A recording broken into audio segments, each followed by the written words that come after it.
Hi, everyone. Welcome back to week 5. This week we're on blood and clotting disorders.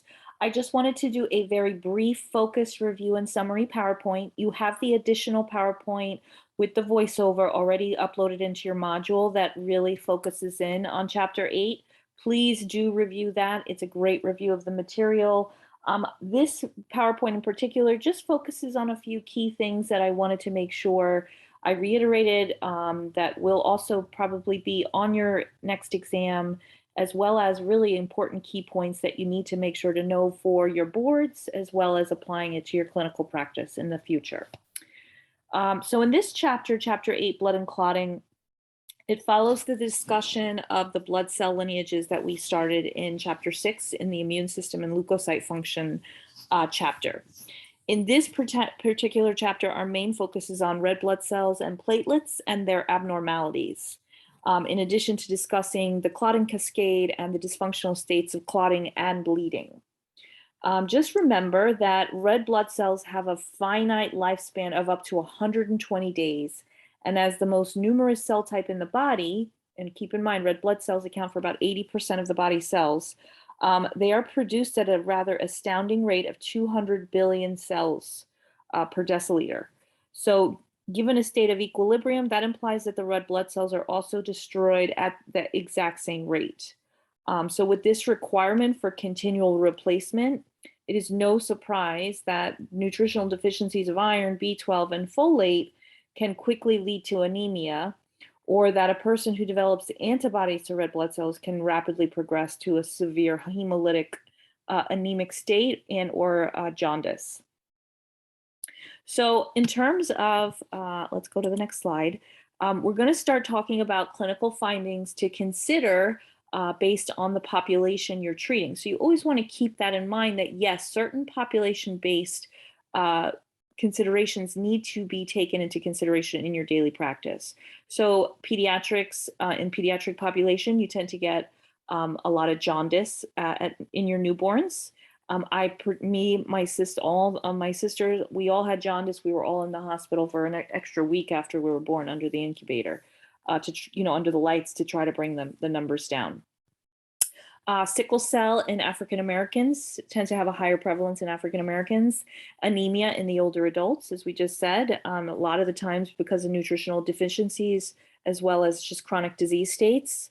Vegans, people who do not eat any meat or fish, they tend to have nutritional deficiencies, which can lead to anemia. So you want to make sure you're talking to your patients about their diet and other alternative sources of iron that they can get to make sure that they don't get to that state, especially your female vegans who really can become very anemic, because of their menstrual cycle. So later on in this PowerPoint, we will talk about some nutritional choices you can give them. Obviously, some other blood dyscrasias in various ethnic backgrounds. And again, this just really reinforces you need to talk to your patients about their lifestyle choices, whether it's their diet or just different things that may cause and lead to anemic conditions. Okay, so we're going to talk about the pathophysiology. The first thing we want to just really focus on in terms of understanding the hypercoagulable state is, what is the assessment? Like, how do we assess anemia? So in terms of assessing anemia, we want to look at the hemoglobin and the hematocrit in the first step in differential diagnosis of anemia. But we need to understand, like, what does this all mean? What is a hypercoagulable state? So I wanted to play this quick video for you. It gives a great visual description of what exactly we're looking at. Hold on,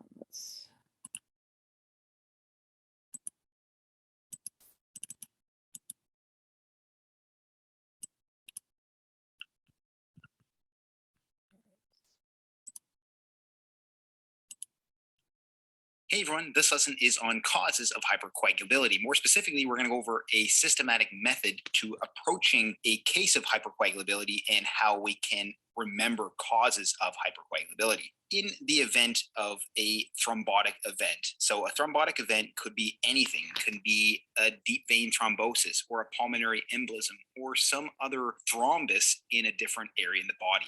When we approach a thrombotic event, we have to think about Virchow's triad. Virchow's triad has three components. The first one is endothelial injury. The second one is venous stasis. So we can think of issues with immobility. So this is why immobility can cause deep vein thrombi and even pulmonary emboli. But the topic of this lesson is hypercoagulability. So how do we approach hypercoagulability? So I'm going to talk about the other components of Virchow's triad in another lesson. This lesson is mainly focused on hypercoagulability. So what is hypercoagulability? It's essentially the coagulation cascade in overdrive. It causes increased fibrin clots where they're not supposed to happen. So how do we approach this? There's a mnemonic that I'm going to talk to you about that can help us remember causes of hypercoagulability, and that is the mnemonic CALM APES. So CALM APES is how we're going to approach causes of hypercoagulability. And it's really CALM HAPES. H, we can think of it as silent to help make the mnemonic work. CALM APES with a silent H. So what do all of these stand for? So this is a mnemonic device or tool to help us remember the causes of hypercoagulability. So the first one, so you can think of CALM APE. The first one is protein C deficiency. So the C in CALM means protein C deficiency. The A stands for antiphospholipid antibody syndrome. The L stands for factor V Leiden. The M stands for malignancy. The H's stand for HIT or heparin-induced thrombocytopenia, or the other H, homocystinemia. And the A stands for antithrombin. So you can think either of the A's, antiphospholipid antibody syndrome or antithrombin deficiency. The P stands for prothrombin G2021-0A, or for P, you can also think of paroxysmal nocturnal hemoglobinuria. We're going to talk about what that is a little later as well. The E stands for elevated eighth factor, so increased factor 8. That's what the E stands for, elevated eighth factor in the coagulation cascade. And the S stands for protein S deficiency, and the S also stands for sticky platelet syndrome. So these are the category of causes of hypercoagulability. So remember that endothelial injury and venous stasis can also lead to clots and deep vein thrombosis. But with regards to hypercoagulability, these are the causes you want to think about. So again, protein C deficiency, antiphospholipid antibody syndrome, factor V Leiden, malignancy, HIT or heparin-induced thrombocytopenia, homocystinemia, prothrombin G2021-0A, and paroxysmal nocturnal hemoglobinuria, elevated eighth factor, so increased factor 8, and protein S deficiency and sticky platelet syndrome. So these are the category of causes for hypercoagulability in veins and arteries. We'll talk a bit more about the specific causes of arterial thrombi in the next couple of slides as well. So to delve in a bit more into what each of these are, protein C deficiency is important because of the following. So the liver makes factors 2, 7, 9, and 10 for the coagulation cascade, but it also makes protein S and protein C. And protein C is an inhibitor of both activated factor V and activated factor 8. So if we have a deficiency of protein C, we are unable to inhibit activated factor V and activated factor 8 of the coagulation cascade. This is the reason why a protein C deficiency can increase the coagulation cascade and increase hypercoagulation. The next cause is antiphospholipid antibody syndrome. The issue here is that there is lupus anticoagulant and anticardiolipin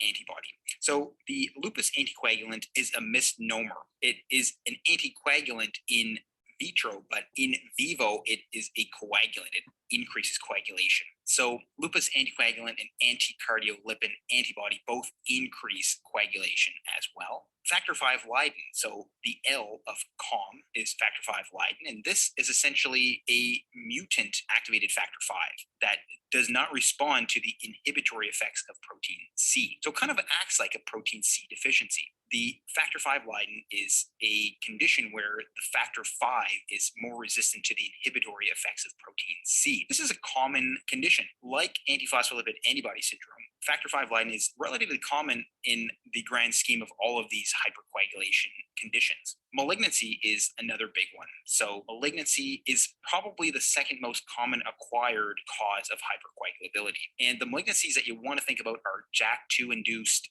myeloproliferative neoplasms, or MPNs. Brain tumors also increase the risk of hypercoagulation. Acute promyelocytic leukemia, or APL, also has an increased risk of hypercoagulability, and mucin secreting adenocarcinomas are also a cancer that increases hypercoagulation as well. So these are the ones that you want to think about. With regards to the H in our mnemonic, HIT, or heparin-induced thrombocytopenia, is essentially a condition where the body makes antibodies against platelets after the use of heparin. And that's exactly what this is. So it's heparin-induced thrombocytopenia. Platelet count drops due to antibodies being produced against those platelets.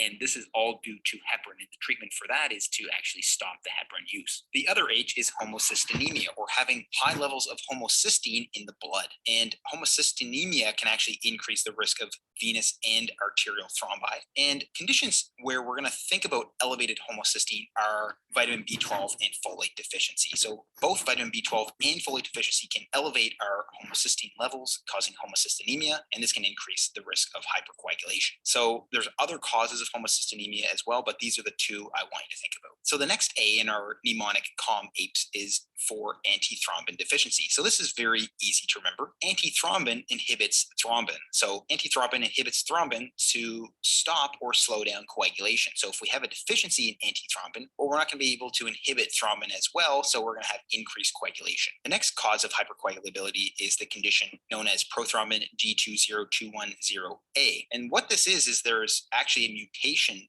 in prothrombin that makes it more active. So it increases the activity of prothrombin to produce more thrombin, and that is going to increase the coagulation cascade as well. Another cause is paroxysmal nocturnal hemoglobinuria, and this is a very rare acquired hematopoietic stem cell disorder. This also increases the risk of venous and arterial thrombi. The E in our mnemonic stands for elevated eighth factor, so increased factor 8. And if we have increased factor 8, well, we're going to have increased coagulation. This is very easy to think about. And the S in our mnemonic stands for protein S deficiency. As we mentioned before, the liver makes both protein S and protein C. Protein S is actually a cofactor with protein C. It helps protein C function. So remember, protein C inhibits both activated factor 5 and activated factor 8 in the coagulation cascade. And protein S is a cofactor with protein C. So if we have a deficiency in protein S, protein C is not going to function as well. So it's not going to be able to inhibit factor 5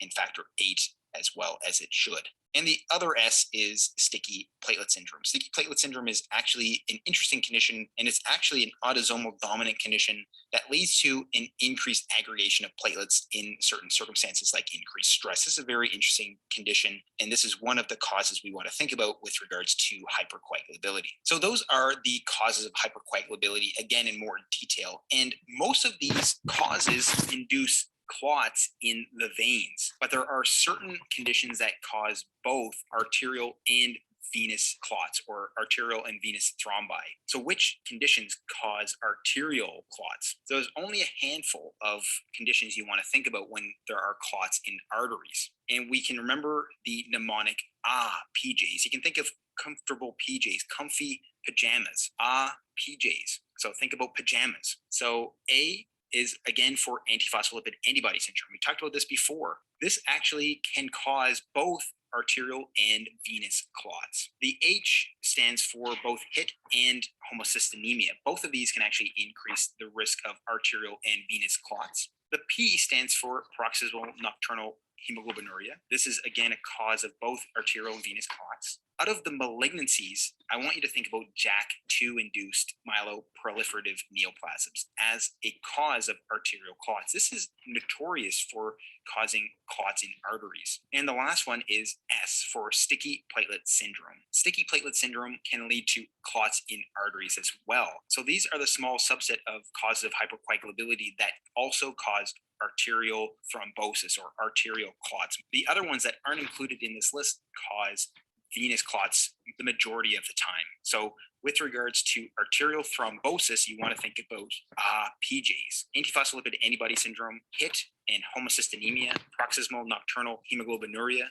JAK2-induced myeloproliferative neoplasms, and sticky platelet syndrome. These are the hypercoagulable causes of arterial clots. electrolytes. So if you want to learn more about other hematology conditions, please check out my hematology playlist. I have many lessons in that playlist. And if you haven't already, please consider liking, subscribing, and clicking the notification bell to help support the channel. And as always, thank you so much for watching, and I hope to see you next time.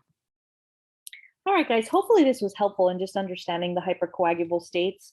The most important thing that I was really happy he pointed out was the Virchow's triangle highlights, which, remember, the Virchow's triangle highlights three major factors that contribute to the formation of clots in the absence of trauma. And remember, the factors are endothelial injury, blood stasis, and hypercoagulability. Like pregnancy, for instance, leads to a hypercoagulable state. But other diseases leading to hypercoagulability, like he mentioned, metabolic syndrome, inflammatory conditions, the use of oral contraceptives. Remember, if you have a young female who suddenly has a clot, remember, one of the things you want to find out, is she on birth control? Because birth controls do put females at higher risk for blood clots, as well as hormone replacement therapy. And not last but not least, malignancies. He mentioned that malignancies, meaning cancer, is the number 2 risk factor for hypercoagulable states. So that being said, clinical pearl for you to remember: if you suddenly have a patient that's getting blood clots out of nowhere, or suddenly getting an increase in blood clots, this is a concern that cancer is developing or spreading. Okay, so just keep that in mind. That is a big red flag. Okay, next. What risk factors exist for embolic states? Okay, so the one thing I definitely wanted to point out in this particular time period is about COVID-19. Remember, patients with COVID-19 diagnoses can develop a hypercoagulable state and thromboembolic events, which are more common in this particular population. So keep in mind, again, we're looking at population-based diagnoses. So if you have a COVID-19 patient, keep in mind the likelihood is they are going to be at much higher risk for embolic states. So make sure that the D-dimer levels have been evaluated because they do show elevations in this particular instance with this disease severity. Okay, again, clinical pearl. Like I had mentioned before, oftentimes a new PE or a new blood clot event can be a red flag indicating another condition. Most of us are aware that AFib is an indication that PE might be associated with AFib, but there are also other associated hypercoagulable states like new cancer diagnosis or the return of a previous remitted cancer. Okay, so one of the things that's really important to understand in differentiating the different types of anemia is understanding the different lab values and how they apply. So remember, anemia is one of the most common blood disorders, and there are several different forms of anemia. There's the iron deficiency anemia, which is the most common. We have macrocytic, hemolytic, and anemias due to abnormal red blood cell proteins. Within these large categories, there are further subdivisions that need to be evaluated in the differential diagnoses. But in order to do this, we need to really look at the CBC and possibly the peripheral blood smear to provide critical information in diagnosing the anemia. So in iron deficiency anemia, which can result from an inadequate iron intake or reabsorption, or from chronic blood loss that accelerates body iron requirements, in this particular instance, due to the lack of hemoglobin production, this iron deficiency anemia, in this anemia, you see the cells are small and pale. Remember, iron deficiency anemia is the most common form of anemia across all age groups. But the important thing is that you do the CBC to differentiate, because you don't want to treat the wrong anemia, because remember, they all have different treatments. Macrocytic anemia can result from vitamin B12 or folate deficiency, leading to the slowing of DNA synthesis and delayed cell maturation. So these cells are large and fragile, exacerbating the anemia because they have a shorter lifespan. A distinguishing characteristic of vitamin B12 deficiency is that it can have neurological consequences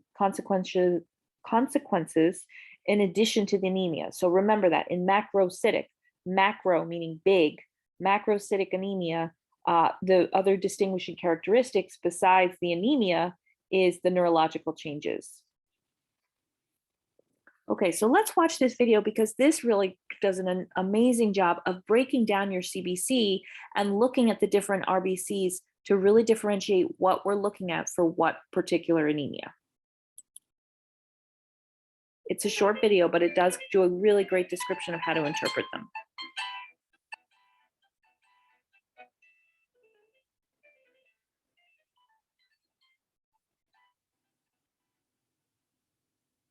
Hello, it's Eric Strong from Stanford University and Strong Medicine.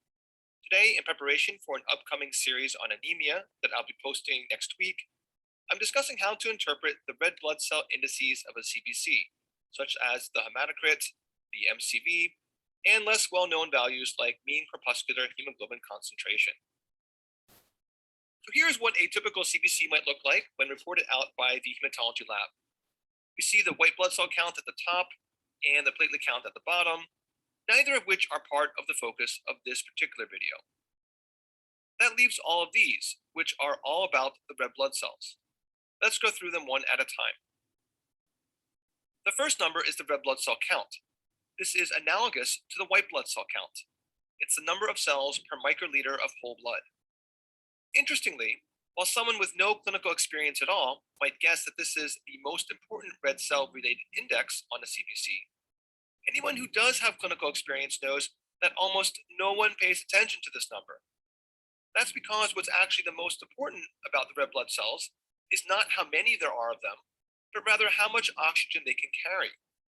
Bigger cells carry more oxygen than smaller ones, and cells with more hemoglobin in them carry more oxygen than those with less hemoglobin. In other words, not all red cells are the same. So a more relevant number for a clinician to worry about is the hemoglobin, which is the concentration of hemoglobin in whole blood. You'll notice that there are different normal ranges given for males and females. This difference has been speculated to be a consequence of both the increased testosterone in men and menstrual blood loss in women, but there is evidence that these explanations don't hold up, and it remains one of modern medicine's unanswered questions. The next index is the hematocrit. This is the fraction of blood volume that consists of intact red blood cells expressed as a percentage. What's cool about the hematocrit is that the only pieces of lab equipment necessary to estimate it are a centrifuge and a ruler, though modern labs actually don't even directly measure it at all, but rather calculate it from the RBC count and the MCV. As a general rule of thumb, the hematocrit tends to be about 3 times the hemoglobin concentration, a number which is just related to the units and has no magical significance. Because of the relative consistency in the ratio, when discussing patients on rounds and when calling consults, typically only the hemoglobin or the hematocrit are verbally reported, not both. Which the clinician chooses is personal preference and is likely strongly influenced by the institution and programs in which they trained. The MCV stands for the mean corpuscular volume, which is the average volume of a single red blood cell reported in units of femtoliters, which is 10 to the negative 15th liters. The MCV can be calculated from dividing the hematocrit by the RBC count as measured in millions per microliter and then multiplied by 10. However, modern labs measure the MCV using automated cell counters, which can literally measure and average the volume of millions of cells in a blood sample, and then usually use the MCV to calculate the hematocrit. As with most lab tests, the normal range of 80 to 96 is calculated such that 95% of healthy individuals fall there, meaning that 5% of normal healthy individuals have, quote, abnormal MCVs. So don't assume that every patient with an abnormal MCV must have a hematological problem. As we'll see next week, the MCV becomes a major consideration when categorizing anemias. For example, anemias caused by iron deficiency leads to a small MCV, while those caused by vitamin B12 and folate deficiency lead to a high MCV. In the context of clinical reasoning, the normal range is frequently rounded off to 80 to 100 for simplicity, but with a likely cost of a slight decrease in diagnostic accuracy. Mean corpuscular hemoglobin is the average hemoglobin content in a single red blood cell. It is calculated MCH equals hemoglobin divided by RBCs. A low MCH results in the blood smear finding of hypochromia, or relatively pale red cells, since oxygenated hemoglobin is what's responsible for the cell's red color. Less hemoglobin means less red. This may be seen in iron deficiency and in hemoglobinopathies like the thalassemias. Mean corpuscular hemoglobin concentration, or MCHC, is the average hemoglobin concentration within the red blood cells. It is calculated as the hemoglobin divided by the hematocrit times 100. As with the MCH, low MCHC values are typical of iron deficiency anemia and result in hypochromia, while high MCHC values may reflect spherocytosis, meaning pathologically spherical red blood cells, or RBC agglutination, the latter association of which is due to a lab artifact. And the last RBC index is the red cell distribution width, or RDW. This is a measure of the variation in RBC size. A high RDW implies a large variation in RBC sizes, and a low RDW implies a more homogeneous population of RBCs. There are multiple ways to calculate the RDW, which can confusingly give slightly different results. A high RDW on a CBC corresponds to the morphologic feature on a blood smear called anisocytosis, meaning a wide variety of cell sizes. An elevated RDW and anisocytosis on smear are both nonspecific findings, which are generally not helpful for making the diagnosis of any specific hematologic condition. To summarize, the indices which modern labs directly measure are the red blood cell count, the hemoglobin, the MCV, and the RDW, and those which are usually calculated are the hematocrit, the MCH, and the MCHC. That's it for today's video. Once again, anemia videos. Okay, so just to review, just to summarize, remember, you really want to be able to compare and know the 5 different types of anemia, their similarities, their differences, the causes for each, and what symptoms you're going to be finding, as well as the diagnostic tests and other assessments that might be necessary. So just keep it simple. You want to break it down. Iron deficiency anemia is the result of inadequate iron intake or the absorption or chronic blood loss. Lack of hemoglobin leads to red blood cells that are small and pale. That's your iron deficiency anemia.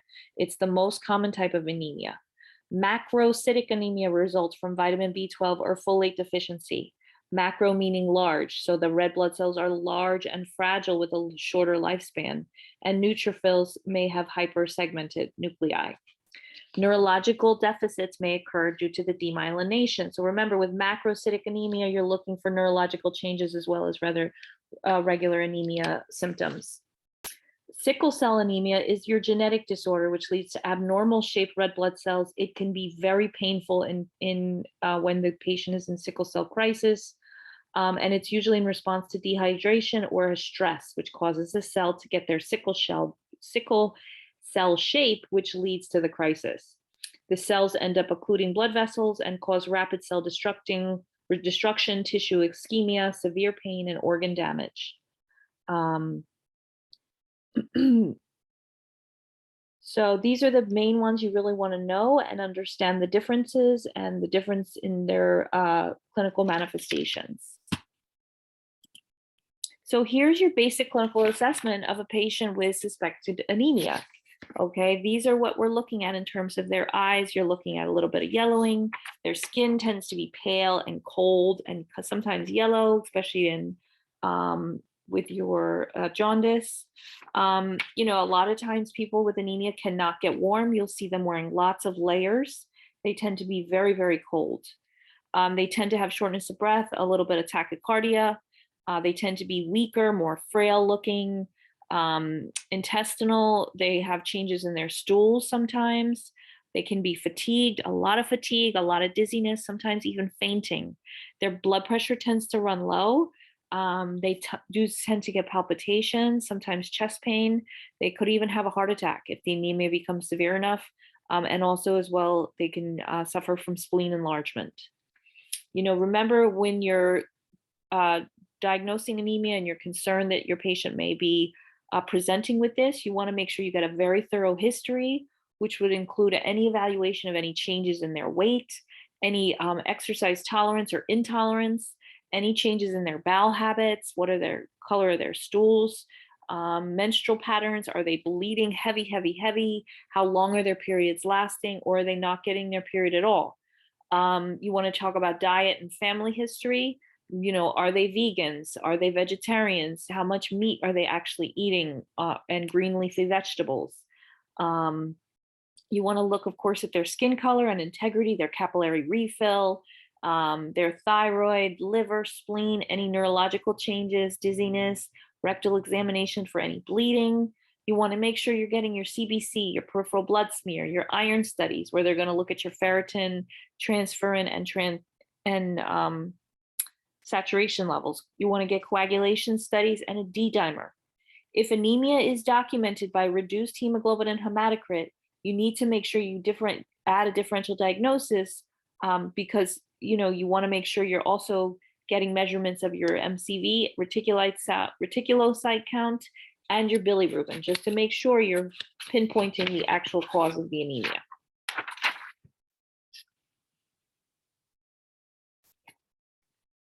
Okay, in terms of anemia, nutrition and diet, this is so important because here we go, we're talking about vegans becoming high risk for anemia, and then how do we tell them how to avoid it or how to prevent it if we don't know the foods to tell them to eat? So in terms of vegans, remember, they don't eat meat or fish, so you want to really focus on a plant-based diet, nutritional supplements to offer them. So what can they eat that's high in iron and high in iron and folates? We have our beets, we have our figs, we have spinach, parsley, grapes, broccoli, kale. These are pretty common foods that most vegetarians do like and eat. They just need to know to incorporate them more frequently. So lentils, chickpeas, tofu, again, vegans and vegetarians eat all of these. These are beans, and they're very high in protein as well as iron. Seeds such as pumpkin seeds and sunflower seeds also contain very rich in iron. We got our carrots, our avocados, citrus fruits, and boiled spinach, also very high in iron and folates. Next, okay, so in terms of sickle cell, what's the new treatments that exist, the current and future treatments for sickle cell? There is no cure at this point, but they do different treatments to help prevent the sickling from occurring. Because remember, sickle cell crisis, when a patient with sickle cell anemia goes into crisis, it is extremely painful to the point that most of them need to be hospitalized. So for pain management. So just keep in mind, there are treatments out there. There's hydroxyurea, they're doing stem cell treatments, in vivo gene therapy. These are all options that they're working on for sickle cell. More importantly, you need to just be able to differentiate sickle cell anemia in terms of its clinical manifestations. All right, guys, again, this was the last slide. I just wanted to reiterate within this PowerPoint some of the stuff that is in the other PowerPoint for this particular module, as well as just pointing out some really important key things you need to know for your exam, your next exam, as well as clinical pearls for you to make sure to apply to your clinical practice, as well as important information and key things to know for the boards. So use this as a resource tool to help with your readings, as well as to reinforce the other PowerPoint. Thanks so much, and I will see you guys next week.